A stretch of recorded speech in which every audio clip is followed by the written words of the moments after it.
respected Assistant Secretary Sir, our dear Principal, Professor Ashutosh Saxena Sir, Professor Sehwal Satyarthi Sir, ex-Dean Faculty of Law, Dr. R.D. Pandey Sir, Dr. HOD Law Department, Dr. A.B. Jaiswal Sir, other respected guests, my dear colleagues and my lovely students. It is indeed my proud privilege to extend a warm welcome to all of you. The glorious Human Rights Day is the most auspicious day of our Manav Dharma. The day signifies the adoption of Universal Declaration by member countries of the United Nations in 1948. As Nelson Mandela once said, to deny people their human right is to challenge their humanity. The idea behind celebrating Human Rights Day is to inculcate the essence of acceptance of their race, religion, caste, gender. And today also we have organized this symposium to celebrate this day. And to start with the program, I request all the respected dignitaries on the stage take the blessings of माँ सरस्वती और मैं दीप प्रज्वलन के लिए सभी अतिथियों को आमंत्रित करती हूँ। ज़्यादा शुभ हो जाएगा, इसलिए ऐसे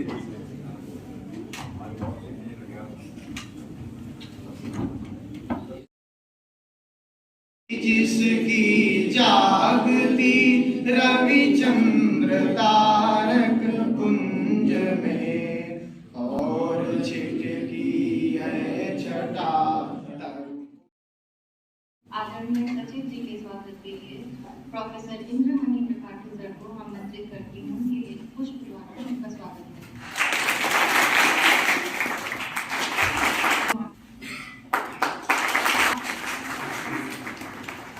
स्वागत के लिए मैं मानवाधिकार दिवस के अवसर पर विधि विभाग के मूल कोर्ट हाल में आप सभी का स्वागत है।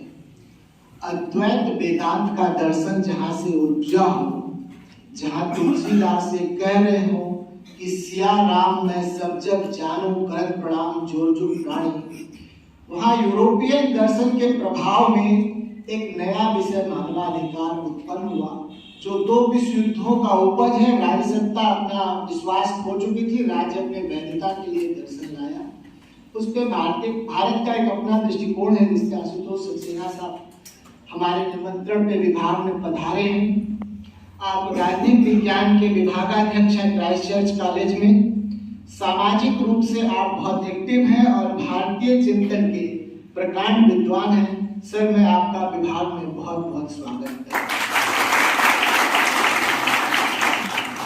दिल्ली विश्वविद्यालय से पधारे हमारे छोटे भाई सहवाल सत्यार्थी टेक्नोलॉजी और लॉ, इंटेलेक्चुअल प्रॉपर्टी राइट इसके विशेषज्ञ हैं और दुनिया में जो लिस्ट बनेगा उसमें नंबर 5 पे होंगे। आपका अगर काम देखेंगे, जो काम है इनका पब्लिकेशन है वो बहुत शानदार है। वो मेरे एक बार निमंत्रण पे सहर्ष तैयार हो गए इस क्षण में, मैं उनका भी बहुत स्वागत करता हूं। कार्यक्रम की अध्यक्षता कर रहे हमारे प्रबंध समिति के माननीय सचिव जी।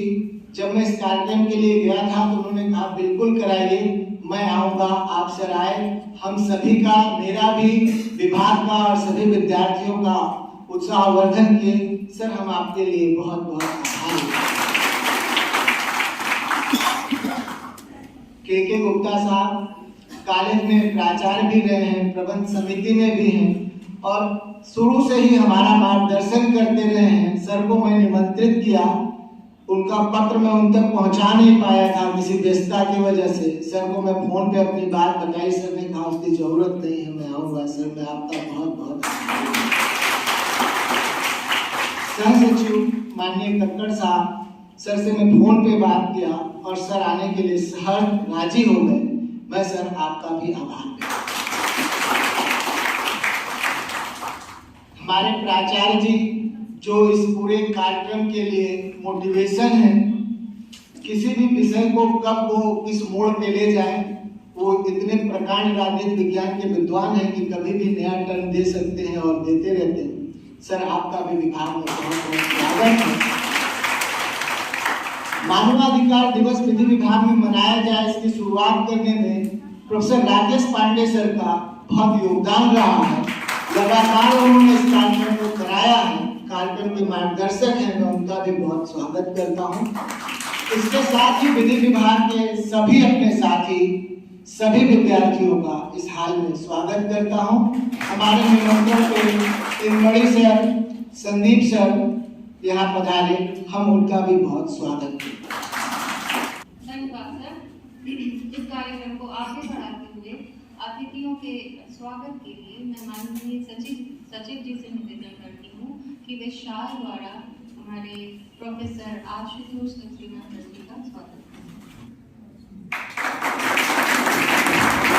आदरणीय उपाध्यक्ष जी एवं सह सचिव जी से निवेदन है कि वो प्रोफेसर सहवाल सत्यार्थी जी का शाल द्वारा स्वागत करें।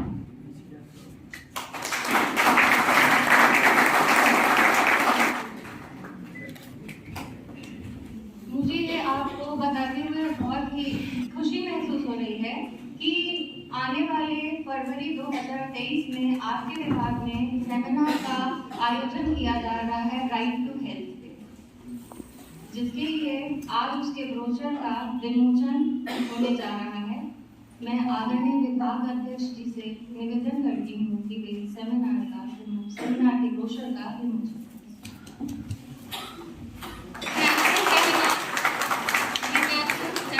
आगामी फरवरी 2023 में आपके विभाग में होगा। राइट टू हेल्थ पे ये सेमिनार है। जैसा कि आप लोगों ने देखा कि कोविड महामारी के दौरान से हम लोगों को उचित इलाज नहीं मिला था और कई सारी चीजों का हमें सामना करना पड़ा था। तो क्या है कि जिस तरह से इस अधिकार के बारे में संविधान हमको बताता है, वास्तव में ये अधिकार कितना उपयोगी है, इस बारे में हम एक सेमिनार का आयोजन कर रहे हैं। श्रृंखला में मैं आदरणीय प्राचार्य जी से उनके उद्बोधन के लिए आमंत्रित करती हूँ, उनसे निवेदन करती हूँ कि वो अपना उद्बोधन करें। मंचासीन हम लोगों के अभिभावक, इस महाविद्यालय के परमादरणीय सचिव वीरेंद्रजीत सिंह जी, इस भवन समिति के उपाध्यक्ष आदरणीय के गुप्ता जी, हम लोगों के सह सचिव। I feel privileged to be part of this function. We are celebrating Human Rights Day.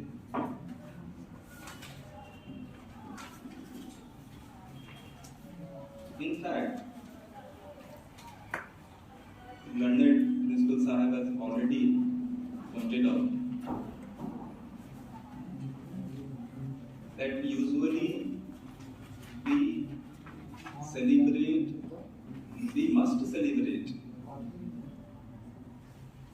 this Human Rights Day every day.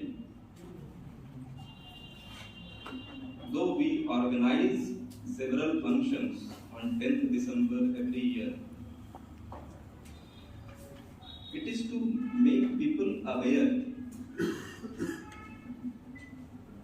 about their most valuable right. This is soul right. We carry universally. It has universal character. We are to compromise with our several rights, but we must not compromise with this most valuable right we call human rights. Since last few decades, it has been a debatable issue, the protection and preservation of human rights, domestically, internationally.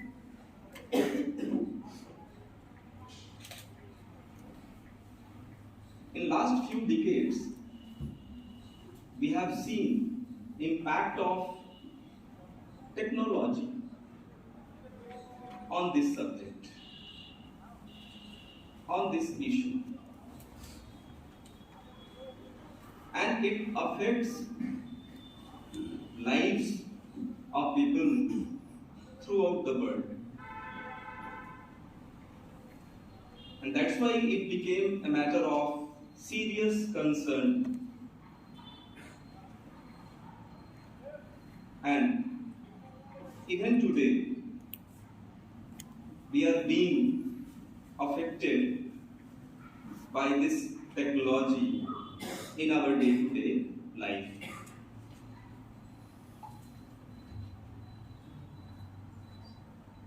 It's like two facets of the coin. Some positive impacts, some negative impacts.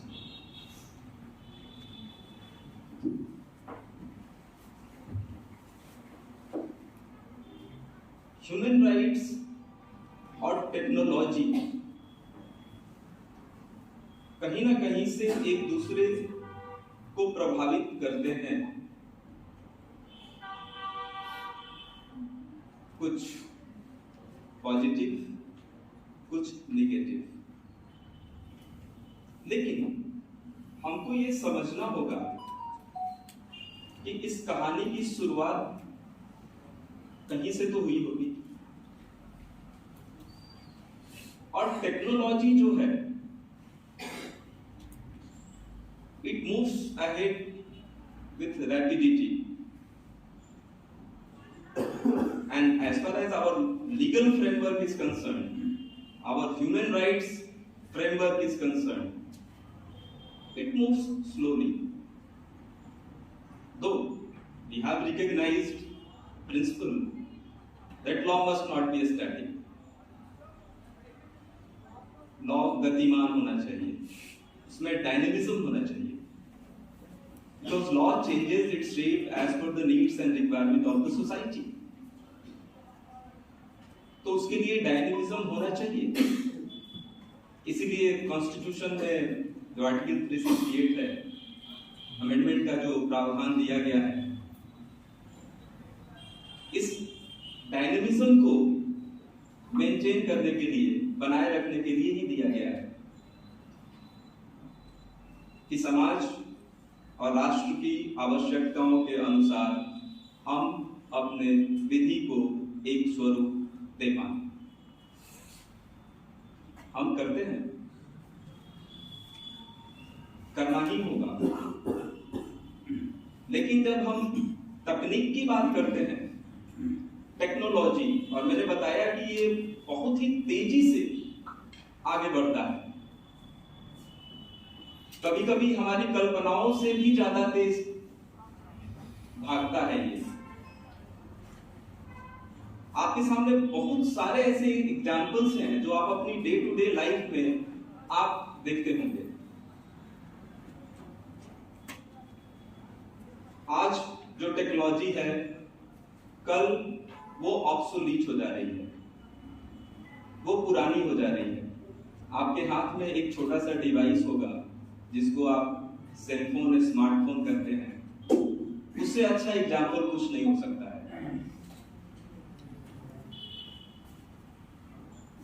एक मजाक की बात है, इसको अन्यथा न लेंगे, seriously नहीं लेंगे। लोग बोलते हैं कि पत्नी और मोबाइल थोड़ा सा वेट कर लेते तो और अच्छी मिल जाती। महिलाओं के लिए पूरा सम्मान है, सभी महिलाएं अच्छी होती हैं। ये पुरुषों की मानसिकता है, मैं उसको इंगित कर रहा हूं। तो इससे टेक्नोलॉजी की जो स्पीड है, वो इस एक जोक में, एक मजाक में कहीं ना कहीं प्रदर्शित हो रही है। टेक्नोलॉजी ने हमारे जीवन को इतना प्रभावित किया है, इसने हमारे जीवन को बहुत सारे कन्वीनियंसेस दिए हैं, हमारी लाइफ को कंफर्ट दिया है। लेकिन कई बार यही टेक्नोलॉजी हमारे जीवन में विनाश का कारण बनती है, हमारे जीवन को हमारी निजता को, हमारे समाज को, हमारे राष्ट्र को प्रभावित करती है।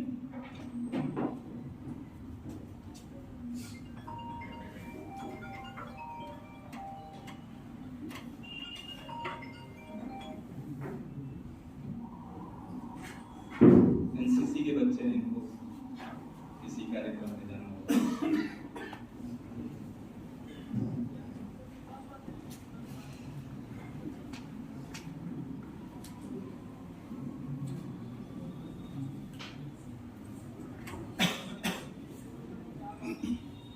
इतने अनुशासित तरीके से ये लोग गए, अच्छा लगा देखकर।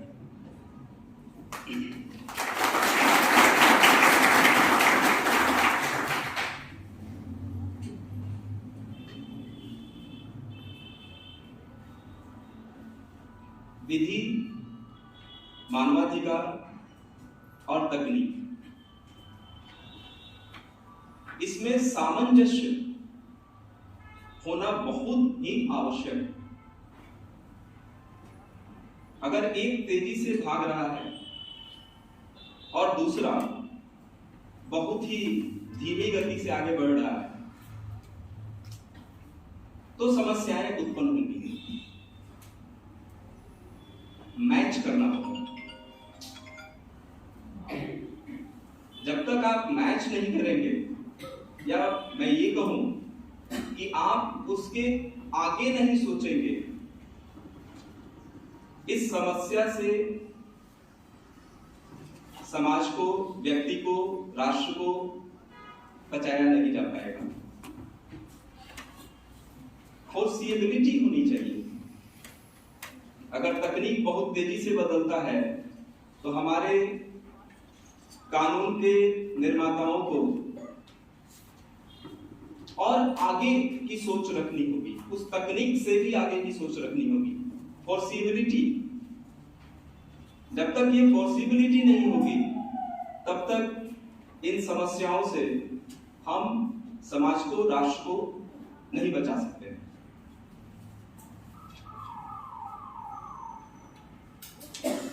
I would like to share 3 scenarios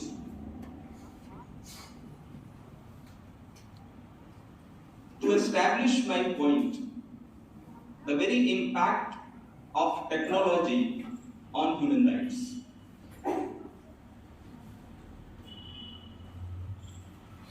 तीन सिनेरियो मैं आपके सामने रख रहा हूं। It's a matter of imagination. Anyone can imagine it.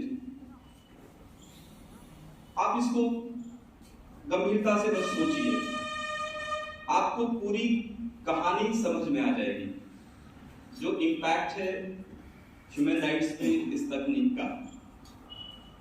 In 3 scenarios के माध्यम से मैं आपके सामने रखना चाहूंगा। पहला, एक व्यक्ति है, विवाहित है, उसके कुछ बच्चे हैं, 3-4, जस्ट ये आपकी इमेजिनेशन की बात है, आप इमेजिन कर सकते हैं, आप इमेजिन करिए 3-4 बेरोजगार है। जिस राष्ट्र में वो है, जिस राज्य में वो है, वहां की औसत आय मान लीजिए 1000 रुपए है। इस व्यक्ति की आय उससे भी बहुत कम है, इसके पास कोई रोजगार नहीं है। एक दिन यह व्यक्ति कुछ ऐसे लोगों से मिलता है जो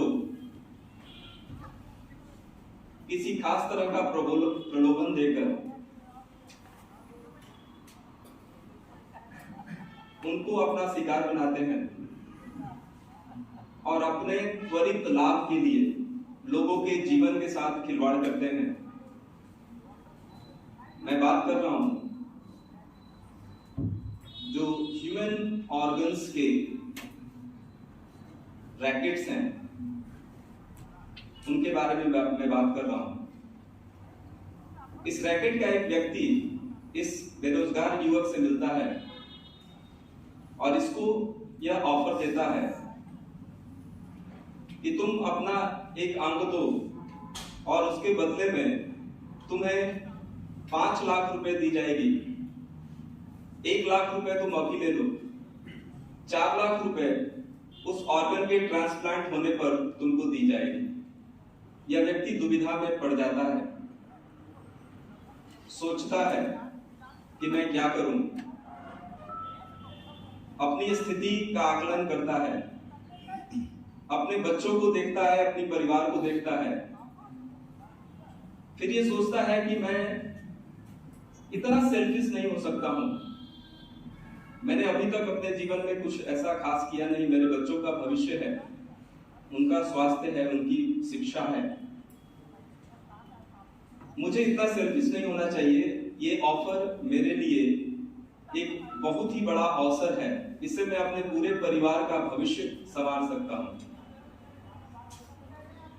रात भर सोचने के बाद यह व्यक्ति निर्णय करता है कि मैं अपना अंग इनको दूंगा, बेचूंगा, और जो पैसा मिलेगा उससे मैं अपने परिवार और अपने बच्चों का भविष्य सुरक्षित करूंगा। यह व्यक्ति पहले 1 लाख रुपए ले लेता है, फिर बाद में इसको 4 लाख रुपए मिल जाते हैं। यह घर लौटता है 4 लाख रुपयों के साथ, लेकिन अपनी एक किडनी गंवाने के बाद। यह है पहला सिनेरियो। दूसरा सिनेरियो मैं आपको दे रहा हूं।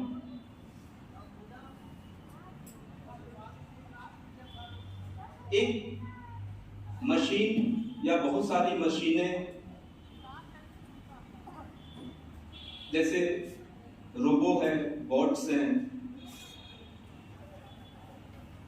इन मशीनों में बहुत सारे जो हमारे खनिज पदार्थ हैं उनका प्रयोग होता है, उनके लिए माइनिंग की जाती है। जब आप मशीनें बनाते हैं उसमें आयरन का यूज होता है, उसमें कॉपर का यूज होता है, उसमें जिंक का यूज होता है, उसमें कई तरह के केमिकल्स का प्रयोग होता है, उसमें ऑयल्स का यूज होता है एनर्जी के लिए, उनसे बहुत सारे इमिशंस होते हैं, माइनिंग होती है। जब माइनिंग होती है तो बहुत सारे वृक्षों को आपको काटना पड़ता है। तो जो मशीनों का निर्माण है, जो मशीनें हैं, उनके बनाने में और उनके प्रयोग में आप देखिए कि क्या क्या हो रहा है। आप बना क्या रहे हैं? मशीन। लेकिन उस मशीन की उपयोगिता है, मैं उस उपयोगिता से इनकार नहीं कर रहा हूं, बहुत ही उपयोगी है। लेकिन उन मशीनों को बनाने में आचार्य जी ने, प्रिंसिपल साहब ने इसका रेफरेंस दिया था, मैं उसको इलॉबरेट कर रहा हूं। उन मशीनों को बनाने में आपने कितना आयरन एक्सट्रैक्ट किया और उसके लिए आपने क्या क्या किया,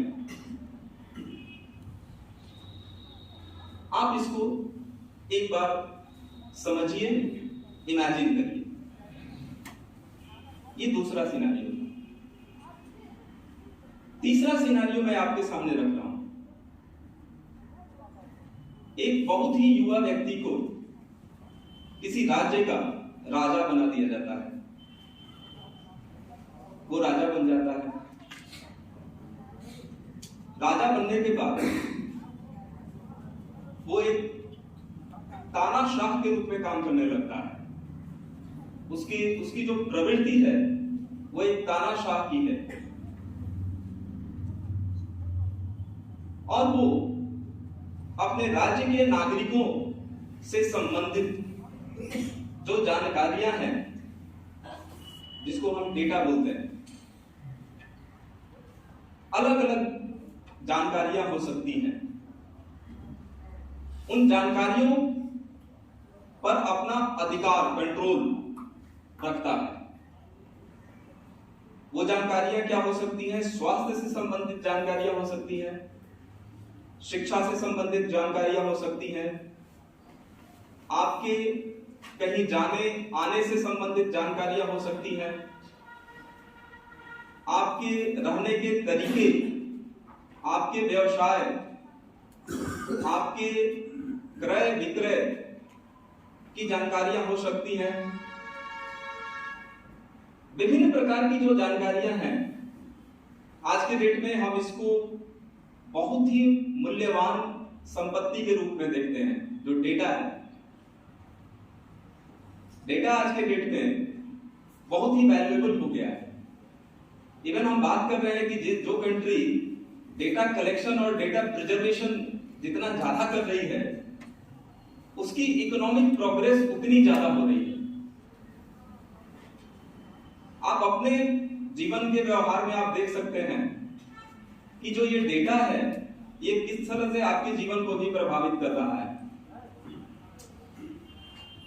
तो यह राजा जो है, वह अपने नागरिकों के विभिन्न प्रकार की जो जानकारियां हैं, उन पर अपना कंट्रोल रखना चाहता है, रख रहा है। और इतना ही नहीं, जो ये डेटा है, जो ये जानकारियां हैं, अगर उनको पूल करके एक ही जगह पे कर दिया जाए, जब तक ये अलग अलग हैं, अलग अलग कंट्रोल में हैं, अलग अलग संस्थाओं के कंट्रोल में हैं, तब तक तो फिर भी ठीक है। लेकिन if they all have been pulled at one place, जिसको आप डेटा माइनिंग करते हैं, बहुत सारी टर्म्स जो हैं हम लोग यूज करते हैं, तो यह राजा सारी जानकारियों का जो केंद्रीकरण है, उसमें अगर यह सफल हो जाता है, तो आप समझ सकते हैं कि उस राज्य पर जो उसका नियंत्रण है, वह कितना मजबूत हो चुका है कि आपको अपने बहुत सारे अधिकारों के साथ समझौता करना पड़ सकता है। और आप हेल्पलेस होंगे, आप कुछ नहीं कर पाएंगे, आपकी मजबूरी होगी कि आपको समझौता करना होगा। ये तीसरा सिनेरियो था। अब मैं इंपैक्ट की बात करता हूं, जो कि मेरा विषय है, impact of technology on human rights.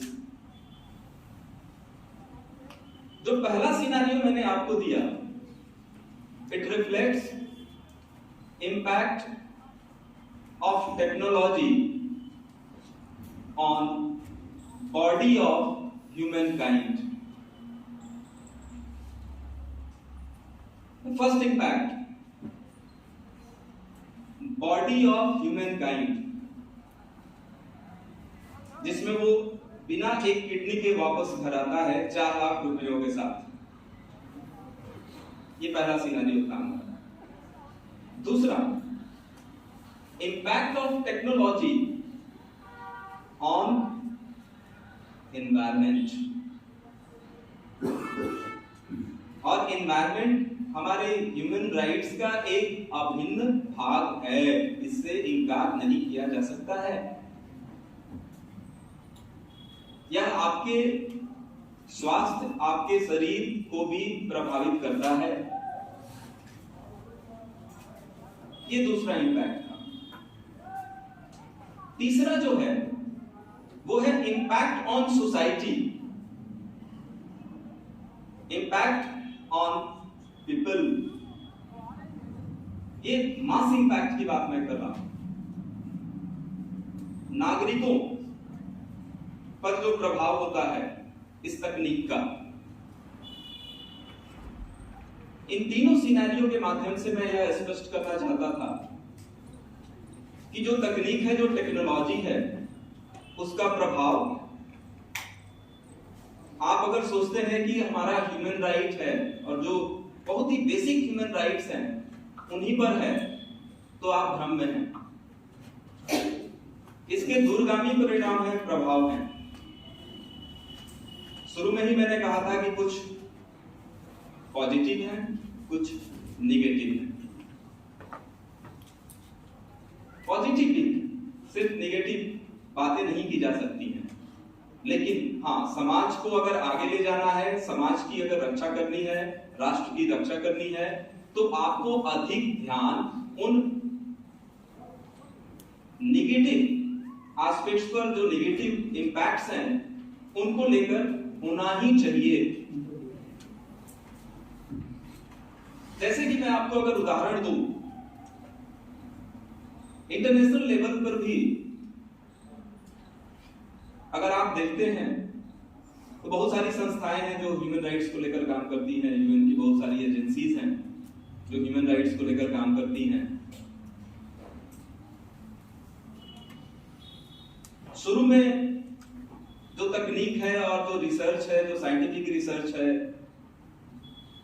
जो टेक्नोलॉजी डेवलपमेंट की बात है, उसको प्रमोट करने के लिए, उसको सपोर्ट करने के लिए बहुत सारे रेजोल्यूशंस पास हुए एट इंटरनेशनल लेवल। मैं रेफरेंस भी दे सकता हूं, जैसे अगर हम आर्टिकल 115 को देखें, international covenant on civil and political rights, उसमें भी ये है कि जो इंडिस्पेंसेबल साइंटिफिक रिसर्च है उनका रेस्पेक्ट होना चाहिए,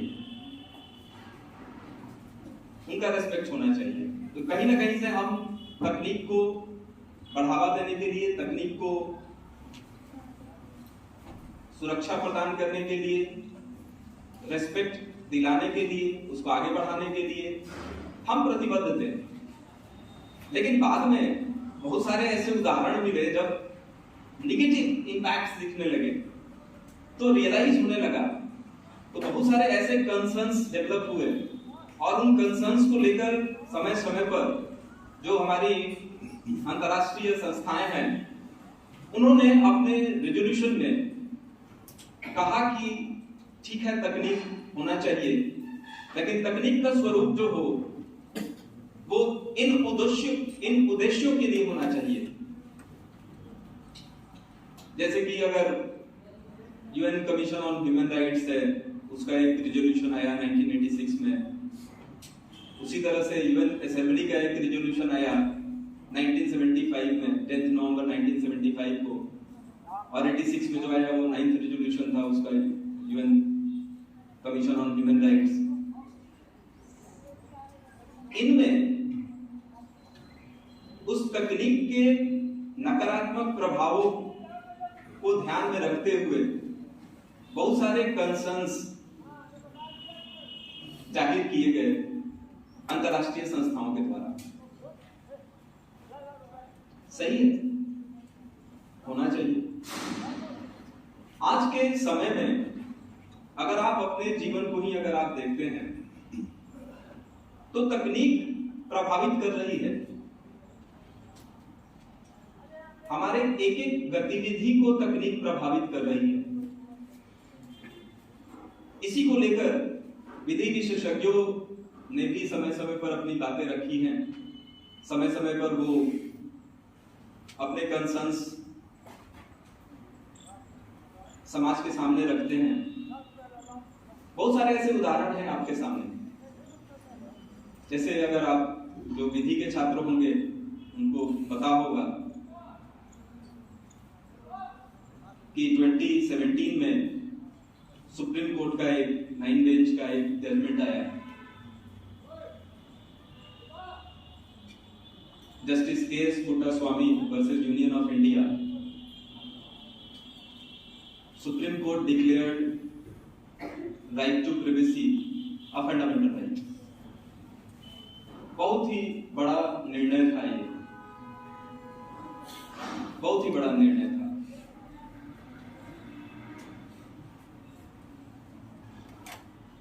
आधार की वजह से जो बहुत सारे कंसर्न्स सामने आए थे, जिसमें जो आपका बायोमेट्रिक जो इंफॉर्मेशन है, जो बायोमेट्रिक डेटा है, उसके इस्तेमाल, उसके प्रयोग को लेकर जो कंसर्न्स थे, क्योंकि बहुत बड़ा ह्यूमन राइट है आपका, राइट टू प्राइवेसी। जो निजता का अधिकार है, यह बहुत ही महत्वपूर्ण मानवाधिकार है। ठीक 1 साल के बाद आधार केस में 4 और 1 के रेशियो में जो निर्णय आया सुप्रीम कोर्ट का, वही justice case Puttaswamy versus union of India, जो पॉपुलरली आधार केस हम लोग बोलते हैं, इसमें आधार के संवैधानिक वैधता को चुनौती दी गई थी। जो आधार एक्ट है, सुप्रीम कोर्ट ने कहा कि नहीं, ये असंवैधानिक नहीं है। जो इंफॉर्मेशन है नागरिकों से संबंधित, उसका वेलफेयर स्कीम्स के लिए प्रयोग होना सही है, उसमें कोई समस्या नहीं है। हाँ, सरकार द्वारा, स्टेट द्वारा जो आपकी जानकारी है उसका किसी भी पर्पस के लिए इस्तेमाल करना, इस तरह का जो प्रावधान था उसको सुप्रीम कोर्ट ने कहा कि यह असंवैधानिक है। किसी भी पर्पस के लिए आप इस्तेमाल नहीं कर सकते। Provision was state has liberty to use your information for any purpose. That's unconstitutional. लेकिन जो अभी वर्तमान में जो हमारे मुख्य न्यायाधीश हैं, ऑनरेबल जस्टिस डी.वाई. चंद्रचूड़, इन्होंने डिसेंट में अपना जजमेंट दिया। जो एक डिसएग्रीमेंट था उस जजमेंट में, आधार केस में, वो हमारे वर्तमान के मुख्य न्यायाधीश जस्टिस डी.वाई. चंद्रचूड़ का था। और इन्होंने अपनी बात रखी। इन्होंने कहा कि जो आधार एक्ट है, जो आधार है, it has failed to serve its purpose. और उन्होंने जो निजता का जो अधिकार है और जो ये बायोमेट्रिक इंफॉर्मेशन है, उसके इस्तेमाल को लेकर जो चुनौतियां हैं, उनको ध्यान में रखकर अपना यह निर्णय दिया। ये जानकारियां बहुत ही महत्वपूर्ण हैं। आपके एक एक एक्टिविटी को ट्रैक किया जा सकता है। जैसे ही आप अपना ये बायोमेट्रिक इंफॉर्मेशन देते हैं, तो आप खुद ही अनुभव कर रहे होंगे कि इस एक बायोमेट्रिक इंफॉर्मेशन को देकर आप सिम कार्ड भी ले लेते हैं, आप जनधन योजना में खाता भी खोल देते हैं, आप अपने बैंक से पैसा भी निकाल लेते हैं। आप कई तरह के क्रियाकलापों में अपने इस एक इंफॉर्मेशन को इस्तेमाल करके आप सुविधाओं का लाभ दे रहे हैं। ठीक है, लेकिन उसी समय आप जो जो एक्टिविटी कर रहे हैं उनका एक रिकॉर्ड बन रहा है, और वो रिकॉर्ड बाद में किसी खास पर्पस के लिए अगर इस्तेमाल होता है, और वो भी आपकी सहमति के बिना, तो कहीं ना कहीं से यह एक बहुत ही महत्वपूर्ण चुनौती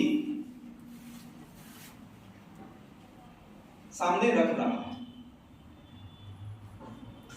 इन सब से निपटने के लिए, जैसे मैंने कहा कि तकनीक का और हमारे अधिकारों का एक विशेष सामंजस्य होना आवश्यक है।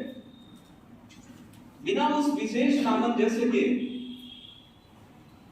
हम लगातार इन चुनौतियों का सामना करते रहेंगे।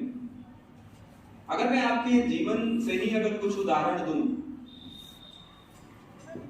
जो आप अपने रोज के जीवन में आप महसूस कर रहे होंगे, मैं उससे इसको अगर कनेक्ट कर दूं तो आपको भी लगेगा कि हाँ, बात तो सही है। मैं बात कर रहा हूं यहाँ पर जो आज के डेट में जो हम आर्टिफिशियल इंटेलिजेंस वगैरह की बात करते हैं, ये एक तकनीक है, नई तकनीक नहीं है, बहुत पुरानी तकनीक है। प्रयोग बदलते जा रहे हैं। लोगों को लगता है आर्टिफिशियल इंटेलिजेंस अभी आया है, नहीं, बहुत पुरानी तकनीक है। बहुत पहले 1950s में ही जॉन मैकार्थी लेकर आए थे इसको। बहुत पुरानी तकनीक है, लेकिन हाँ, इसके स्वरूप में बहुत ही बदलाव हुए हैं। जो हमारे साइंटिफिक डेवलपमेंट्स हैं, जो टेक्नोलॉजिकल डेवलपमेंट्स हैं, तो इस आर्टिफिशियल इंटेलिजेंस के क्षेत्र में भी बहुत ही विकास हुआ है,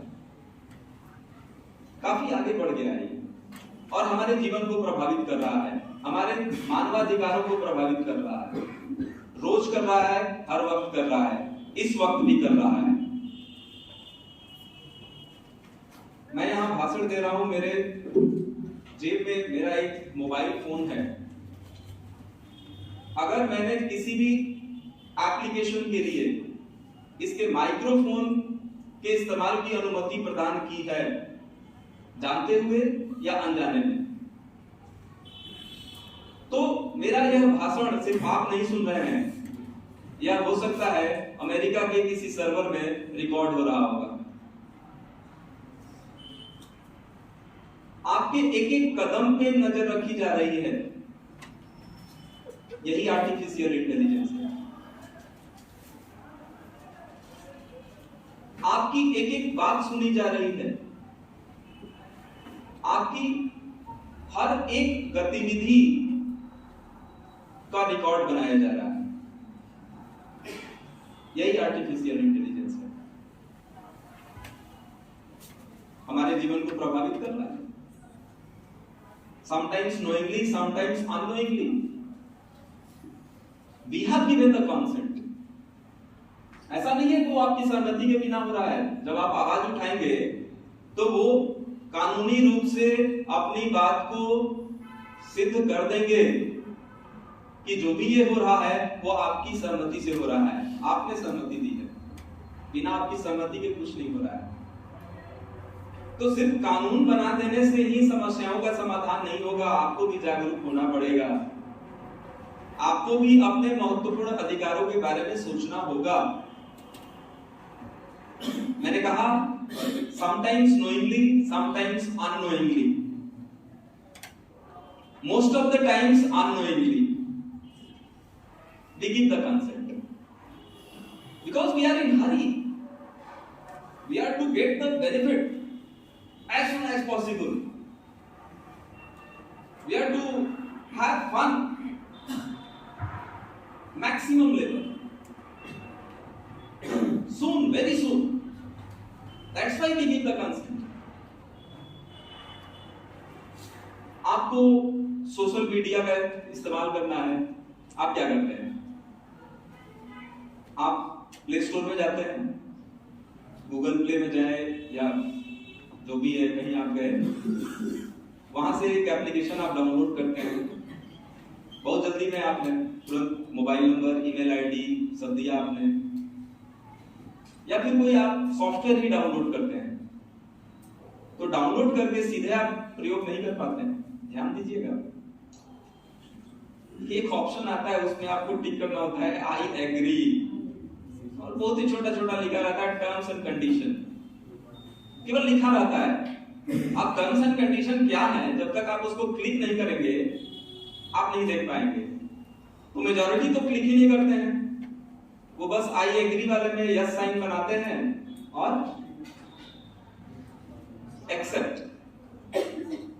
accept means you have accepted terms and conditions of the standard form of the contract provided by that developer. जो भी उस एप्लीकेशन का डेवलपर है, जो भी टर्म एंड कंडीशन उसने रखा है, आप ध्यान दीजिएगा यहाँ पे, आप किसी भी निगोशिएटिंग कैपेसिटी में नहीं है। आइदर यू लिव इट और यू यूज इट, इसके अलावा आपके पास कोई ऑप्शन है ही नहीं। ऑप्शनलेस हैं आप, या तो आप इस सुविधा का उपभोग कर लीजिए हमारे शर्तों पर, या फिर आप बाहर हो जाइए, आप इसके लिए उपयुक्त नहीं हैं। आपके पास कोई भी निगोशिएटिंग पावर नहीं है, तो आप उन शर्तों से बाध्य हैं। आप अपना कंसेंट दे रहे हैं, खुद ही दे रहे हैं।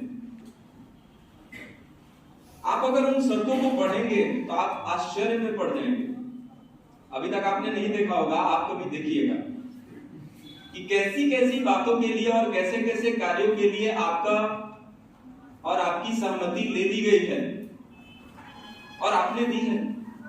तो भविष्य में ये मत सोचिएगा कि अरे ये कैसे हो गया, आपने दी है सहमति। छोटा सा एग्जांपल अगर मैं आपको दूं, जैसे आप फेसबुक वगैरह यूज करते हैं, इंस्टाग्राम वगैरह यूज करते हैं, तो आपने जो मेटा है, जो डेवलपर है, आपने उसको सहमति दी है कि आपके किसी भी कंटेंट को, वो कंटेंट आपका कॉपीराइटेड मटेरियल हो सकता है, वो कंटेंट आपका फोटोग्राफ हो सकता है, वो कंटेंट आपके परिवार का फोटोग्राफ हो सकता है, आपके कंटेंट को कमर्शियल, ध्यान दीजिएगा ये बहुत ही गंभीर है, कमर्शियल नॉन कमर्शियल दोनों के लिए, कमर्शियल के लिए भी नॉन कमर्शियल के लिए भी इस्तेमाल के लिए, commercial use, non commercial use, आपने लाइसेंस दिया है उसको। और वो लाइसेंस कैसा है, ये सबसे महत्वपूर्ण है। वो लाइसेंस है रॉयल्टी फ्री, कोई लाइसेंस फी नहीं उसका, और भविष्य में जितना भी प्रयोग होगा उसके लिए कोई रॉयल्टी भी नहीं। और सिर्फ लाइसेंस ही नहीं, उसको सब लाइसेंस करने का भी अधिकार आपने उस मेटा को दिया हुआ है। तो कल के डेट में अगर आपके फेसबुक पर अपलोड की गई अगर आपकी तस्वीर को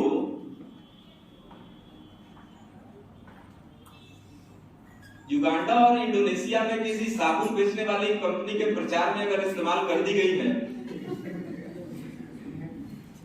क्योंकि आपका चेहरा जो है बड़ा ही फ्रेश लगा उन लोगों को, और वो साबुन जो है बड़ा रिफ्रेश करने के लिए है, आपने आपके चेहरे का इस्तेमाल कर लिया, तो आप कोई भी कानूनी कार्रवाई उन कंपनियों के विरुद्ध नहीं कर सकते हैं, क्योंकि आपने ही सहमति दी है। आप एक करार में हैं, आप एक कॉन्ट्रैक्ट में हैं उनके साथ, जब आपने वो एप्लीकेशन डाउनलोड करके इस्तेमाल प्रारंभ किया था। I accept. तो तकनीक हमारे जीवन को प्रभावित कर रही है, इसका मैंने एक ये उदाहरण दिया, और दूसरा सबसे महत्वपूर्ण उदाहरण मैं आपको अभी दे रहा हूं, जिसमें इस एआई का भरपूर प्रयोग हो रहा है। एआई का देखिए बहुत ही सकारात्मक प्रयोग भी है। आर्टिफिशियल इंटेलिजेंस का जो सकारात्मक प्रयोग है वो हमारे समाज को बदल रहा है, बहुत ही उपयोगी है ये। आपको मैं बताऊं कि स्वास्थ्य के क्षेत्र में जो ये आर्टिफिशियल इंटेलिजेंस है, ये इतना अच्छा काम कर रहा है कि जैसे मानवीय भूलों की वजह से लोगों की जो जानें चली जाती थी पहले, उसको हमने बहुत हद तक मिनिमाइज कर दिया है। आपने सुना होगा रोबोटिक सर्जरी। तो जो ये रोबोटिक सर्जरी है जो हो रही है, इसमें जो परफेक्शन है, ये परफेक्शन किसी भी मानव के द्वारा की गई सर्जरी से ज्यादा होता है। तो बहुत सारे जीवन को बचा भी रहे हैं हम। डिफेंस के सेक्टर में जो आर्टिफिशियल इंटेलिजेंस है, ये बहुत ही उपयोगी हो रहा है। शिक्षा के क्षेत्र में, व्यवसाय में, हर जगह आर्टिफिशियल इंटेलिजेंस का प्रयोग भरपूर हो रहा है। लेकिन मैं जिस विषय को आपके सामने रख रहा हूं, जो संदर्भ है वो थोड़ा अलग है, और जो उदाहरण मैं आपके सामने रखूंगा, आप भी कहेंगे कि हाँ बात तो सही है, ये मैंने महसूस किया है। आप अपने गूगल पे या किसी भी ऑनलाइन शॉपिंग प्लेटफॉर्म पे, जो अमेजन है, फ्लिपकार्ट है, स्नैपडील है, जो भी है, आप किसी एक प्रोडक्ट को खरीदने की इच्छा जाहिर करिए। वो कैसे आप करते हैं? एक सर्च करते हैं। आप फ्लिपकार्ट ओपन करते हैं, उसमें इलेक्ट्रॉनिक्स में जाते हैं और आप रेफ्रिजरेटर सर्च करते हैं कि आपको घर में रेफ्रिजरेटर बदलना है। पत्नी 6 महीने से ताना मार रही है कि पड़ोसी के यहाँ 240 लीटर का है तो अपने घर में कम से कम 360 लीटर होना चाहिए। तो आपने रात में गूगल वो सर्च किया, फ्लिपकार्ट पे आपने एक प्लान बनाया कि हमको रेफ्रिजरेटर खरीदना चाहिए, लेकिन आप तुरंत तो खरीदेंगे नहीं। कोई भी महंगा जो प्रोडक्ट है, आप थोड़ा सा समय लेते हैं, रिसर्च करते हैं, भाई कंपैरिजन करते हैं कि कहां से सस्ता मिलेगा, क्या ऑफर मिलेगा। ह्यूमन टेंडेंसी है, ह्यूमन नेचर है, हम करते हैं। तो आपने एक सर्च किया, वो सर्च आपने किया फ्लिपकार्ट पे। बात वहीं खत्म हो जानी चाहिए थी। आपने सर्च किया, आपके खरीदने या ना खरीदने का निर्णय वो आपका होना चाहिए। आपको कब खरीदना है, कैसे खरीदना है, यह निर्णय आपका होना चाहिए, क्योंकि आप क्रेता हैं।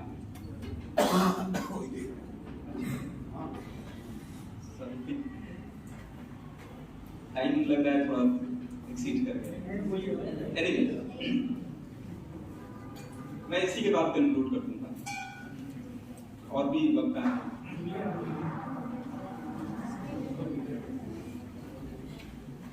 आपने वो सर्च किया रात में, बात वहीं खत्म हो जानी चाहिए थी।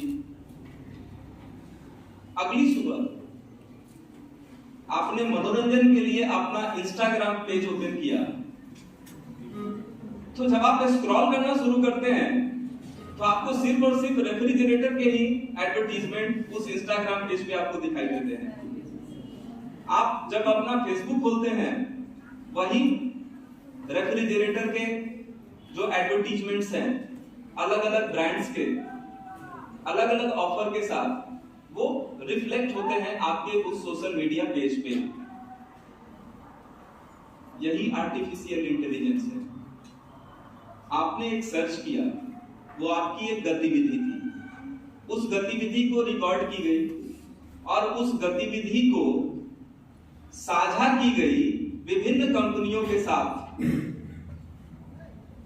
एक मूल्य के लिए, पैसे के लिए, और आपके पास वो प्रचार, वो विज्ञापन आने लगा ताकि आप उस कंपनी का सामान, प्रोडक्ट खरीदें। तो आपकी जो निजता है यहाँ पे, ये आपकी निजता है। आप कौन सा सामान खरीदना चाहते हैं, यह आपने साझा किया एक कंपनी के साथ, फ्लिपकार्ट के साथ। लेकिन उस फ्लिपकार्ट ने आपकी निजता का उल्लंघन करते हुए आपकी गतिविधि को तमाम कंपनियों के साथ साझा कर लिया। जो आपकी एक गोपनीयता है, वो कहीं ना कहीं से, आपकी जो निजता है वो कहीं ना कहीं से भंग हुई। तो ये आपके मानवाधिकारों का उल्लंघन है, इनसे बचना है। कानून तो बनेंगे, बन रहे हैं, बहुत सारे क्षेत्रों में कानून है ही नहीं। जैसे अगर हम डेटा प्रोटेक्शन की बात करते हैं, तो अभी भी आईटी एक्ट से हम लोग बहुत सारे प्रोविजंस है जो आईटी एक्ट के, जो इसको कहीं ना कहीं से रेगुलेट कर रहे हैं।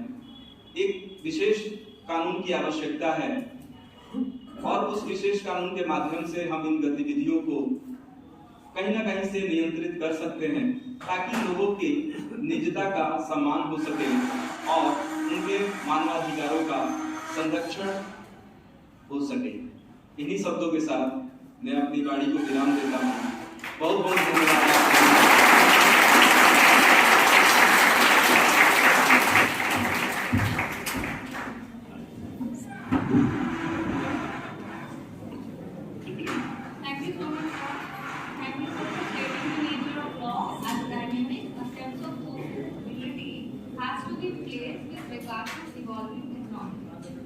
Simple explanation will certainly help the students in understanding the relation between technology and human rights.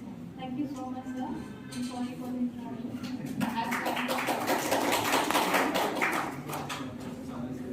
इसी कार्यक्रम की अगली श्रृंखला में मैं आज के हमारे विशिष्ट वक्ता प्रोफेसर आशुतोष सक्सेना को आमंत्रित करती हूँ। थैंक यू, आपने आज यहाँ पर बुलाया उसके लिए धन्यवाद और मानवाधिकार दिवस की सबको बधाई। अभी हम लोगों ने बहुत फैक्चुअल एनालिसिस ह्यूमन राइट्स की कि किस तरीके से टेक्नोलॉजी हमारे ह्यूमन राइट्स को बाधित कर रहा है, उसके ऊपर बहुत अच्छा व्याख्यान प्रोफेसर सत्यार्थी जी का सुना और बहुत सी नई बातें उसमें जानने को मिली। लेकिन मेरा आज जो आपके साथ बात करने का जो उद्देश्य है वो ह्यूमन राइट को एक लीगल कंसेप्ट की तरह नहीं। अभी तक जो बातें मैं समझ पा रहा था कि यहाँ पर ह्यूमन राइट को प्रोफेसर सत्यार्थी ने एक कंसेप्ट और एक लीगल कंसेप्ट की तरह हमारे सामने रखा और उन संभावनाओं पर विचार किया कि किस तरीके से जो नई तकनीक उभर कर सामने आ रही है वो हमारे मानवाधिकारों को बाधित कर रही है और हम उसको उसके लिए क्या करें और कैसे कानून बनाए जाए। मेरा अपना समझ ऐसी कहती है कि हम कितने ही कानून बना लें, कानून तोड़ने वाले उसके रास्ते भी उतने ही खोज लें।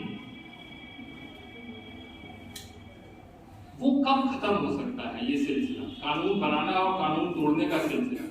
आज आप एक बना दीजिए, आप मत करिए, उसमें आइए एक्सेप्ट, कुछ ना कुछ रास्ते निकल आते हैं जिससे कि नई चीजें आ जाएंगी जो उसको बाधित करेंगी। ये तब होगा जब हम उसको ह्यूमन राइट्स को एक लीगल कंसेप्ट की तरह ना लेकर एक समझ की तरह लें, एक परसेप्शन की तरह लें। यहीं से मैं अपनी बात शुरू करना चाहता हूं कि मैं इस पूरे ह्यूमन राइट को एक कंसेप्ट की तरह ना लेकर एक परसेप्शन की तरह लेना चाहता हूं, एक अंडरस्टैंडिंग की तरह लेना चाहता हूं। हमको मानव अधिकारों को आत्मसात करना है और जिस दिन हम बृहद समाज में, बृहद मानव समाज में मानव अधिकारों को आत्मसात कर लेंगे तो ये प्रवृत्ति कि हम मानवाधिकारों का उल्लंघन करें, मानव ही मानव का विनाश करे, मानव ही मानव के ऊपर अपना आधिपत्य स्थापित करे, मानव ही मानव को नुकसान पहुंचाए, ये चीजें समाप्त धीरे धीरे एक दिन में नहीं जाएंगी। अगर कानून से जानी होती तो अब तक चली गई। 1948 में आज ही के दिन universal declaration of human rights हुआ था, आज करीब 70 साल हो गए, लेकिन नहीं हो पाया, बल्कि और रास्ते निकल आए इसको। तो ये तो निश्चित है कि कानून से ये नहीं जाएगा। कितनी भी घोषणाएं हम कर लें, कितने भी कॉन्फ्रेंसेस हुई, कितने आयोग बने, नेशनल ह्यूमन राइट्स कमीशन बना, उसके कार्यकाल उसके बहुत काम हुए, लेकिन वायलेशन के रास्ते निकल आए। तो हमें इससे कहीं हटकर कुछ सोचना पड़ेगा, कुछ परसेप्शन डेवलप करना पड़ेगा जिससे हम इस समाज को, मानव समुदाय को मानव के लिए ही बनाएं। यहाँ पर मैं कुछ बातें मैंने सोची थी, उसको कुछ पॉइंट वाइज भी मैंने किया था कि पहली बात मुझको ऐसा लगता है कि जिस दिन ये परसेप्शन हमारे अंदर आएगा कि being human, this is the biggest human right, being human, कि हम मानव हैं और हम मानव को मानव माने, हम मानव को समानता के कंसेप्ट में लें। हमने संविधान में तो ये सब दे दिया, हमने आर्टिकल 14 बना दिया, हमने आर्टिकल 19 बना दिया, फंडामेंटल राइट्स में उसको जोड़ दिया कि सब तरह की समानता और स्वतंत्रता मिलेगी।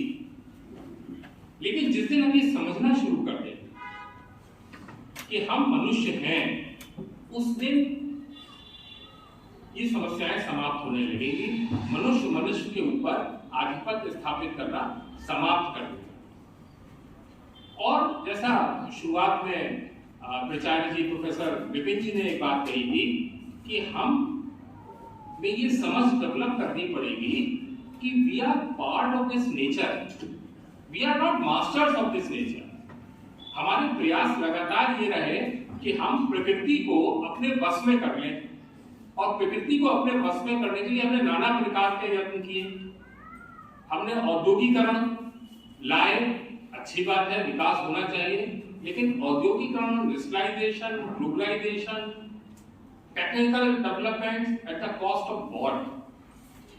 किस कीमत पर हमने इसको पैदा किया है।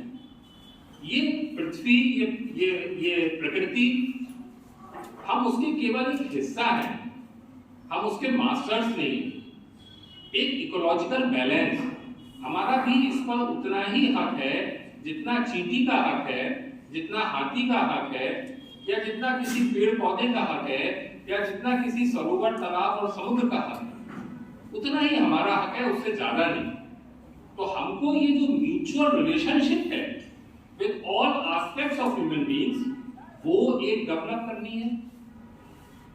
जिस दिन वो इकोलॉजिकल बैलेंस हमने डेवलप कर लिया और अपने आप को केवल इसका एक हिस्सा माना, इस पर कंट्रोल करने की कोशिश नहीं की, तो वो जो मनुष्य के अंदर एक स्वाभाविक प्रवृत्ति जो धीरे धीरे डेवलप हो रही है टू एम्पावर एवरीथिंग, हर चीज के ऊपर हम अपनी डोमिनेंस, अपनी सुपीरियरिटी स्टैब्लिश करें, वो भावना और वो चीजें धीरे धीरे कम होने लगी। प्रकृति और अन्य चीजों के, जीव जंतुओं के साथ साथ कि हम टाइगर को भी कर लें, कि हम हाथी को भी कर लें, कि हम पहाड़ को भी कर लें, कि हम नदी को भी कर लें, कि हम बांध भी बना दें, चाहे उससे कितना भी नुकसान हो रहा हो, उस सस्टेनेबल डेवलपमेंट की जो हम बात करते हैं, उस सस्टेनेबल डेवलपमेंट को हम कहीं ना कहीं पीछे छोड़कर हम इस औद्योगिकरण की अंधी दौड़ में आगे बढ़ गए। वो होते होते हम इस पे भी आ गए कि ये सब तो छोड़ो, अब हम मनुष्य पे ही कब्जा करें। और वो जो एक पावर रेस जो शुरू हो गई, उसने पूरा संतुलन बिगाड़ दिया। खासतौर से आप देखिए, जब सेकेंड वर्ल्ड वॉर के बाद का जो फेज आया 48 में, ये यूनिवर्सल डिक्लेरेशन यूएन का आया था, उसके बाद से ये प्रक्रिया बहुत फास्ट हो गई, क्योंकि हर देश इस जल्दी में हो गया कि अब तो टेक्नोलॉजी हमारे हाथ में आ रही है, टेक्नोलॉजिकल एडवांसमेंट आ रहे हैं। अभी प्रोफेसर सत्यार्थी ने बताया कि किस तरह से नई नई टेक्नोलॉजीज आ रही हैं। हम उस इंडस्ट्रियल वर्ल्ड से, साइंटिफिक वर्ल्ड से आगे हम डिजिटल वर्ल्ड में आ गए, और डिजिटल वर्ल्ड ने किस तरीके से एम्पावर करने की कोशिश कर दी सोसाइटीज और ह्यूमंस को, वो सब बातें उन्होंने भी बहुत डिटेल में हम लोगों को बताई। उससे हम दूसरे मनुष्यों के ऊपर कब्जा कर रहे थे। वही उन्होंने भी उस बात को बहुत इलैबोरेटली बताया कि किस तरीके से हम दूसरों के ऊपर अपनी सुपीरियरिटी एस्टैब्लिश करके हम उनके जो बेसिक ह्यूमन राइट्स हैं, बेसिक ह्यूमन राइट्स कोई बहुत ज्यादा नहीं है, बेसिक ह्यूमन राइट्स सिर्फ इतना है कि जियो और जीने दो, और जियो और जीने दो का मतलब यह है कि एक सम्मान पूर्वक, एक गरिमा पूर्वक जीवन जीने दो। हम मनुष्य हैं, हमें मानव को मानव की तरह रहने दो, हमें कोई बहुत बड़ी चीजें नहीं चाहिए, हम कोई बहुत बड़ी चीजों की इच्छा नहीं रखते हैं, हम केवल इतनी इच्छा रखते हैं कि हम सम्मान पूर्वक, गरिमा पूर्वक अपना जीवन व्यतीत करें। आर्टिकल 21 को बहुत ज्यादा, आप लोग तो लॉ के स्टूडेंट से आप जानते हैं, उसको कितना एक्सपैंड किया है डिफरेंट सुप्रीम कोर्ट केसेस के अंदर, कि it is not nearly life, कि राइट टू लाइफ नहीं है। Right to life is much broader concept. इसमें केवल जिंदा रहना नहीं है, जिंदा रहने के साथ साथ हमें गरिमापूर्ण जीवन जीना है, एक गरिमापूर्ण तरीके से जिंदा रहना है। केवल उतना हमको दे दो, केवल उतना हम चाहते हैं, और दे दो की मतलब किसी से मांग नहीं रहे। It is our natural right. अगर आप थ्योरीज ऑफ नेचुरल राइट्स को देखें, स्टेट तो उसी पे अमर हुआ था। स्टेट के इवोल्यूशन की जब हम बात करते हैं, जब हम राज्य के विकास की बात करते हैं, तो उसकी मूल अवधारणा ही ये थी कि हम एक ऐसा समाज विकसित करें जहां पर हम जीवन को सुरक्षा दे सकें, जहां पर लॉक का कंसेप्ट आप लोग जानते हैं, रूसो का कंसेप्ट आप लोग जानते हैं, हॉब्स का कंसेप्ट आप लोग जानते हैं, जहां पर मूल भावना ये थी कि हम एक ऐसा समाज विकसित करें जिसमें एक ऐसी संस्था हो जो संस्था हमारे जीवन को सुरक्षा दे, हमें समानता दे, हमें स्वतंत्रता दे, और हम एक गरिमापूर्ण सम्मानपूर्ण जीवन व्यतीत करें। लेकिन विकास की दौड़ में इन चीजें धीरे धीरे पीछे हटती चली गई, और वेस्टर्नाइजेशन का जो कंसेप्ट हमारे ऊपर आया वो हम पर हावी होता चला गया। उसके बाद ये डिफरेंट तरीके के राइट्स की बात उठी। हम लोग जानते हैं कि हम लोगों ने इसको 4 पार्ट्स में बांटा। राइट्स की जब बात करी, 4th जनरेशन राइट्स की हम लोग बात करते हैं। फर्स्ट जनरेशन राइट हम कहते हैं जब हमने सिविल और पॉलिटिकल राइट्स की बात करी।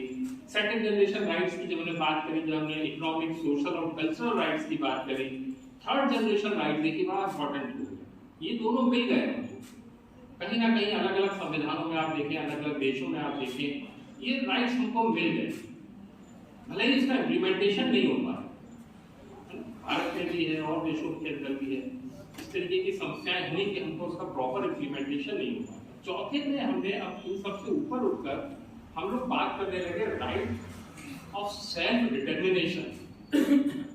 मुझको अपने आत्मनिर्भरता का, मुझको अपनी चॉइसेस का, ये फेमिनिस्ट मूवमेंट में बड़ा पॉपुलर हुआ, इसको हम फोर्थ वेव ऑफ फेमिनिज्म भी कहते हैं। महिलाओं के अधिकार की जब हम बात करते हैं कि महिलाओं को अपनी चीजों को चुनने का अधिकार होना चाहिए, that is right of self determination. आज हम उसकी बात करते हैं, एक कदम आगे, और उसके बाद जब हम फोर्थ जनरेशन राइट्स की आज हम बात कर रहे हैं, जो मानवाधिकार से मूल रूप से जुड़ा है, वो है जब हम पर्यावरण और क्लाइमेट की बात करते हैं, जब हम ग्रीन लॉस की बात करते हैं, जब हम ये बात करते हैं कि हमें कहीं ना कहीं इस एनवायरनमेंट को, पर्यावरण को, स्वस्थ प्रदूषण को समाप्त करना है।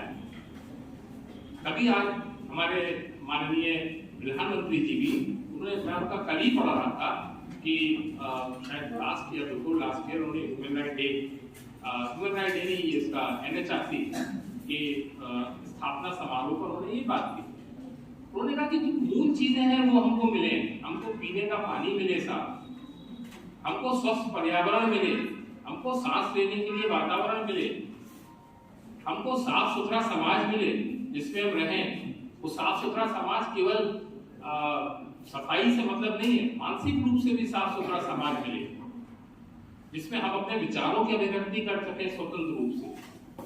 अगर इतना वातावरण हम बना लें तो हम मानवाधिकारों को पूर्ण रूप से सुरक्षित कर सकते। तो ये परसेप्शन की बात होगी, ये इसका कुछ बैकग्राउंड की बातें थी। और हम सब लोग जानते हैं कि जब चूंकि उससे जयसवाल साहब ने कहा था कि कुछ थोड़ा सा भारतीय परिप्रेक्ष्य में आप देखें कि इंडियन इथोस इस पे क्या है। इंडियन इथोस का मतलब भारतीय सोच क्या है, और उस सोच को आज विश्व किस तरीके से ले रहा है। हम सब लोग जानते हैं, इसमें कोई नई बात नहीं है कि the very concept of democracy is directly related to the concept of human rights. प्रजातंत्र का तो मतलब ही यही है, और प्रजातंत्र का मतलब जहां पे ज्यादा से ज्यादा लोग उस नीति निर्माण प्रक्रियाओं में, उस शासन की भागीदारी में हिस्सा बढ़ चढ़कर ले रहे हैं, और जहां पर एक सोशल, इकोनॉमिक, पॉलिटिकल इक्वलिटी और फ्रीडम साथ साथ लेके चल रहे हैं। जब हम एक ऐसे समाज का निर्माण करते हैं from grassroot level to the highest level, तो एक हम प्रजातांत्रिक ढांचे को तैयार कर रहे हैं। उस प्रजातांत्रिक ढांचे में मनुष्य ही प्रधान है, मानव ही प्रधान है, और उस मानव को प्रधान रखकर उसके इर्द गिर्द शासन का ताना बाना बुना गया। तो अगर हम मानव के अधिकारों की, मानव की स्वतंत्रता की रक्षा की बात कर रहे हैं, तो प्रजातंत्र की बात कर रहे हैं। और इस प्रजातंत्र की भावना को, जो भारतीय संदर्भों में अगर हम देखें, इस तरीके की चीजों को, हमारे तो अभी विपिन जी ने बताया कि अगर हम इंडियन इथोस की बात कर रहे हैं, तो शुरू से हमारे, चाहे हम वेदों की बात कर लें, चाहे हम रामायण की बात कर लें, चाहे हम महाभारत की बात कर लें, उसके बाद चाहे हम गीता और उपनिषद की बात करें, कोई भी ग्रंथ उठा के आप देख लीजिए, हर ग्रंथ में व्यक्ति को हमेशा ये माना गया है कि व्यक्ति एक उस ऑर्गेनिक होल का एक हिस्सा है, एक कॉम्प्रिहेंसिव होल का एक हिस्सा है। उसको एक म्यूचुअल रिलेशनशिप सबके साथ बनाकर रखनी है, एक पीसफुल और मीनिंगफुल कोएग्जिस्टेंस की बात हमेशा हर ग्रंथ ने की। हमें अपना एक सह अस्तित्व प्रकृति के साथ भी रखना है। हम पत्थर की भी पूजा कर रहे हैं, हम उसका भी सम्मान करते हैं। पूजा मतलब सम्मान करना है, देवी देवताओं के रूप में कर रहे हैं, हम पेड़ों की पूजा कर रहे हैं, हम बाकी अन्य नेचुरल ऑब्जेक्ट्स की पूजा कर रहे हैं। हम इसलिए कर रहे हैं क्योंकि हम उनके साथ एक पीसफुल लविंग कोएग्जिस्टेंस की बात कर रहे हैं कि हम भी उसी के बीच में रहते हैं। आप हमारा सम्मान कीजिए और हम आपका सम्मान, आप हमारा मतलब कीजिए कि आज क्या हो रहा है। जितना ही हम नेचर को डिस्टर्ब कर रहे हैं, नेचर भी तो कहीं ना कहीं उसका बदला ले रही है। भले ही वो ग्लोबल वार्मिंग के रूप में आ रहा हो, चाहे वो ग्रीन हाउस इफेक्ट के रूप में आ रहा हो, चाहे वो पूरा जो क्लाइमेटिक चेंजेस हो रहे हैं उसके रूप में आ रहा हो, नेचर उसका बदला ले रही है। बदला लेने से क्या हो रहा है कि मनुष्य जाति खतरे में पड़ गई है, हमारा सर्वाइवल खतरे में पड़ गया है। Human security is supposed to be the fundamental human right, और हमारा जो सर्वाइवल है, जो हमारी ह्यूमन सिक्योरिटी है, वो नेचर से ही, व्यक्ति की तो बात छोड़िए कि हम क्या कर रहे हैं, व्यक्ति क्या कर रहा है, कि राज्य क्या कर रहा है, कि कैसे हमारे मानवाधिकारों का उल्लंघन हो रहा है, वो बात तो छोड़िए, प्रकृति हमारे सर्वाइवल के लिए सबसे बड़ा खतरा बन गई है, क्योंकि हमने प्रकृति को खतरा पहुंचा।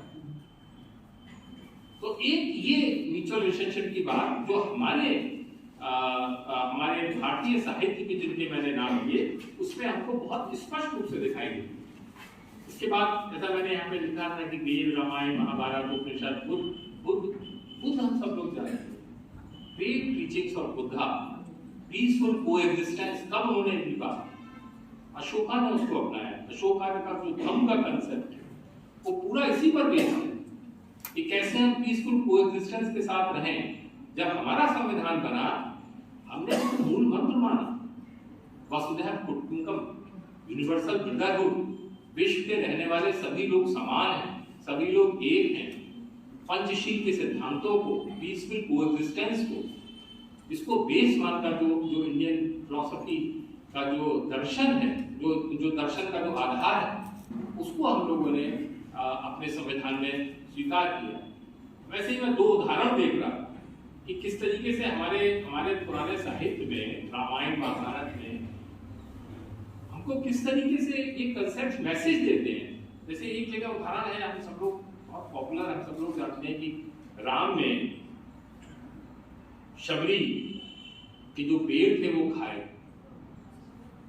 क्या दिखाता है, क्या मैसेज दे रहा है कि राम जो एक क्षत्रिय, सो कॉल्ड जो कास्ट डिफरेंसेस हमारे यहाँ हैं कि साहब हाई कास्ट, लो कास्ट, तो वो इक्वलिटी, सोशल इक्वलिटी का कंसेप्ट वहां पे हमको दे रहा है कि समाज में हर व्यक्ति समान है इर्रिस्पेक्टिव ऑफ कास्ट। तो कास्ट डिफरेंसेस के अगेंस्ट ये उदाहरण हमको रामायण में मिलता है।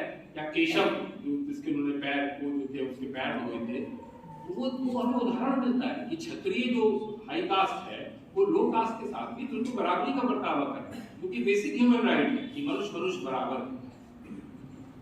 कृष्ण जब सुदामा उनसे मिलने पहुंचे तो किस तरीके से उन्होंने उनको गले लगाया, वो क्या दिखाता है कृष्ण और सुदामा का मिलन। एक तरफ कास्ट की बात है, एक तरफ क्लास की बात है, class economic differences. There should not be any difference between rich and poor because both are humans, both are friends. जो मानवता का रिश्ता है, जो मित्रता का रिश्ता है, वो इस तरह के डिफरेंसेस से बहुत बड़ा है। तो वो समझ जो हमारे साहित्य में है, वो हमको धीरे धीरे है हमारे पास, हमको उसको और विश्व स्तर पर इस तरीके से पहुंचाना है। इसके बाद मैं देख रहा था, मैंने कुछ लिखा था, दो तीन चीजें जो मुझे मिली, जो गीता में लिखी। जैसे गीता में लिखा है, आपको सिर्फ दो तीन लाइनें मैं पढ़ के सुनाता हूँ। गीता में क्या लिखा है? He who has no ill will to anything, who is friendly and compassionate, who is free from egoism and self-sense, and who is even-minded with pain and pleasure and patient, is dear to God. ईश्वर को कौन प्रिय है, ये इसमें बताया। जो सबके लिए एक समान है, जो सुख दुख में समान है, और जिसके अंदर कोई अपना ईगो नहीं। ईगो का मतलब कि अपनी सुपीरियरिटी हर जगह एस्टैब्लिश करने की कोशिश जो नहीं करता, ये गीता हमको सिखाती है। उन्हीं चीजों को आगे चलकर आप देखिए, महात्मा गांधी जो हम लोगों के एक तरह से गाइड हैं, फिलोसोफर गाइड हैं पूरे भारत के, जिनको राष्ट्रपिता कहते हैं, उन्होंने भी एक बहुत विस्तृत और बृहद रूप में इस मानवाधिकार के पूरे कंसेप्ट को लिया। सुनिए, उनकी तीन लाइनें सुनिए। महात्मा गांधी ने लिखा, I do not want to think in terms of the whole world. My patriotism includes the good of mankind in general, and therefore my service to India includes services of humanity. मानवता की सेवा करना ही सबसे बड़ा patriotism है। अगर हम आज अपने आप को देशभक्त या राष्ट्रभक्त कहते हैं, राष्ट्रवादी कहते हैं, तो हमारा पहला दायित्व ये है कि हम मानवता की सेवा करें। और मानवता की सेवा इसी बात में है कि हम मानव को मानव समझें। इससे ज्यादा कोई बहुत बड़ी चीज नहीं है। हम मनुष्य को मनुष्य समझें, हम उसको भी उतनी ही स्वतंत्रता दें जितनी स्वतंत्रता हम अपने लिए चाहते हैं। हम उसको भी उतना ही सम्मान दें जितना सम्मान हम अपने लिए चाहते हैं। हम उसको भी उसी समानता से देखें जो समानता हम अपने लिए परसीव करते हैं। ये चीजें हमको महात्मा गांधी ने हमको दर्शन दी। और आगे चलिए, एकात्म मानववाद सब लोग जानते हैं। पंडित दीनदयाल उपाध्याय का जो एक बहुत ही आप कह सकते हैं इनोवेटिव कंसेप्ट था, एक दर्शन था जिन्होंने क्वाइन किया, इंटीग्रल ह्यूमन, एकात्म मानववाद। उसको अगर आप ध्यान से पढ़ें उस फिलॉसफी को, तो आप देखिए कि उन्होंने क्या कहा। उन्होंने कहा कि जब भी हम मानव की कल्पना करते हैं तो मानव को हम सेंटर में रख के चले, केंद्र में रख के चले मनुष्य। बाकी हर चीजें उसकी पेरिफेरी में है। हम सोशल डेवलपमेंट की बात कर रहे हैं, हम वेस्टर्नाइजेशन की बात कर रहे हैं, हम वेस्टर्न इन्फ्लुएंस ऑफ कल्चर की बात कर रहे हैं, हम इकोनॉमिक डेवलपमेंट की बात कर रहे हैं, हम पॉलिटिकल पैटर्न्स की बात कर रहे हैं। ये सब दरकिनार है, बीच में मनुष्य है, मानव है। और उस इंटीग्रल ह्यूमन, एकात्म मानववाद, मानव को जिस दिन हम केंद्र में मानेंगे और हर पॉलिसी हम मानव के हिसाब से बनाएंगे कि जिसमें मनुष्य का, यहाँ पे मानव का मतलब पूरे मानव प्रजाति से है, उस मानव प्रजाति को हम किस तरीके से डेवलप करेंगे और किस तरीके से, यहाँ पर देखिए उनसे जो बात कही, जो पंडित दीनदयाल उपाध्याय ने जो बात करी, उन्होंने जो बात करी वो कॉन्शियसनेस के डेवलपमेंट की, कॉन्शियसनेस की लेवल पे बात की। जिस दिन हमारे अंदर ये भावना आ जाएगी कि ये चेतना जागृत हो जाएगी कि मनुष्य मनुष्य है, मानव मानव है, और कोई भी इस तरह की भी हम पॉलिसी ना बनाए जो मानव के हित को इन्फ्लुएंस करे या अफेक्ट करे, वो हमको इस पे नहीं करनी चाहिए। और इसी कॉन्टेक्स्ट में उन्होंने देखिए, जब ह्यूमन कॉन्शियसनेस की उन्होंने बात की, मैं उनका कल पढ़ रहा था, तो उन्होंने दो तरीके की फ्रीडम की बात की, एक एक्सटर्नल फ्रीडम, एक इंटरनल फ्रीडम। एक्सटर्नल जो बाह्य स्वतंत्रता है, उसमें तो हम ये सब राइट्स की कल्पना कर सकते हैं, social rights, political rights, economic rights, right to privacy जो सर ने भी बताया, और तरह तरह की जो राइट्स की हम बात करते हैं जो एक मनुष्य को समाज में प्राप्त होना चाहिए। What about internal freedom? Internal freedom वो है कि जब हम अपनी सोच मानव के लिए थोड़ी विकसित करें और उस इंटरनल फ्रीडम को हम अपने अंदर डेवलप करें, ह्यूमन कॉन्शियसनेस, इसको उन्होंने शब्द कहा, मानव चेतना को हम अपने अंदर विकसित करें। जिस दिन वो हम करने में स्वतंत्र हो गए और सफल हो गए और एक्सटर्नल प्रेशर्स ने हमारी मानव चेतना को बाधित नहीं किया, हम उस एकात्म मानववाद के सिद्धांत को अपना लेंगे देश में। तो कहने का तात्पर्य यहाँ पे सिर्फ इतना है कि अपनी बात को मैं समाप्त करते हुए सिर्फ ये कहना चाहता हूँ कि हमारे साहित्य में और भारतीय संदर्भ में एक मानव अधिकार की समझ बहुत गहरी है, और आज विश्व में इसीलिए भारत की साख है। आज हमारे माननीय प्रधानमंत्री जी, अभी रिसेंटली आपने देखा कि G20 की बैठक में इंडोनेशिया गए, तो अगर उन्होंने ये कहा कि हमको यूक्रेन रशिया क्राइसिस को पीसफुल मीन से, एक शांतिपूर्ण तरीके से, एक जो हमारा बेसिक कंसेप्ट है पीसफुल कोएग्जिस्टेंस, अगर उसके बेसिस पे हम इसका हल निकालेंगे, ना कि इसलिए कि कौन सुपीरियर है, रशिया सुपीरियर, नाटो सुपीरियर है या रशिया सुपीरियर है, अगर हम इस कॉन्टेक्स्ट में देखेंगे तो लड़ाई बढ़ती चली जाएगी। हमें साथ साथ रहना है, हमें इस विश्व के साथ साथ रहना है, तो क्यों ना प्रेम से साथ साथ। अगर इस ये मोदी जी ने कहा रिकॉर्ड था, और अगर हम इसमें साथ साथ बैठ के अगर इस समस्याओं का हल इस भावना से निकालेंगे तो जरूर इस क्राइसिस का हल निकल आए। क्योंकि नुकसान तो मानव का हो रहा है ना, मनुष्य मारा जा रहा है, लोग मारे जा रहे हैं, घर से बेघर हो रहे हैं, which was well accepted, which was well appreciated by the world community. तो आज भारत एक मानवाधिकारों के संरक्षक के वाहक के रूप में केवल अपनी संस्कृति, अपने साहित्य के बल पर जो समझ उसने डेवलप की है, उसके बेसिस पे एक विश्व का एक वाहक बन गया है मानवाधिकार। और मुझे लगता है कि हम लोग एक बहुत एक ऐसा समय आएगा जब भी मानवाधिकारों की बात होगी तो भारत की होगी, देखा जाएगा हमारी संस्कृति की होगी। धन्यवाद, thank you very much. Thank you so much, sir.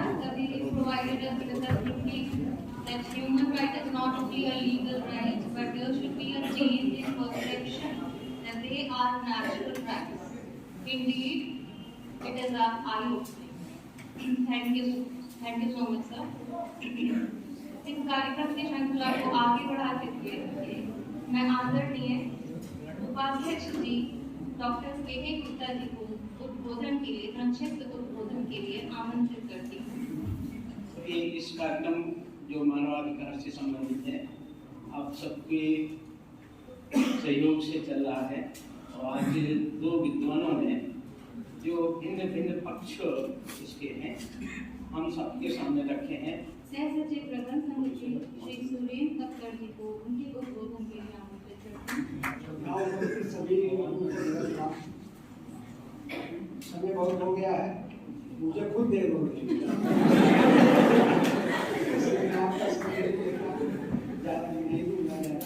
कार्यक्रम की अंतिम कड़ी में मैं डॉक्टर आर के पांडे सर को आमंत्रित करती हूँ। आज के इस कार्यक्रम में उपस्थित महाविद्यालय प्रबंध समिति के माननीय सचिव जी, माननीय उपाध्यक्ष जी, माननीय सह सचिव जी, प्राचार्य जी, आशुतोष सक्सेना सर, मेरे छोटे भाई सहवाल जी, सम्मानित शिक्षक साथियों एवं प्रिय छात्र छात्राओं। उसके बाद आते हैं जो स्टूडेंट्स, जहां सारे राइट्स के कोरिलेटिव ड्यूटीज होते हैं और उसमें यदि हम पिल्सन और ड्यूबिट को देखें तो लीगल फिलॉसफी में इन लोगों ने कहा है कि our only right is to do our duty.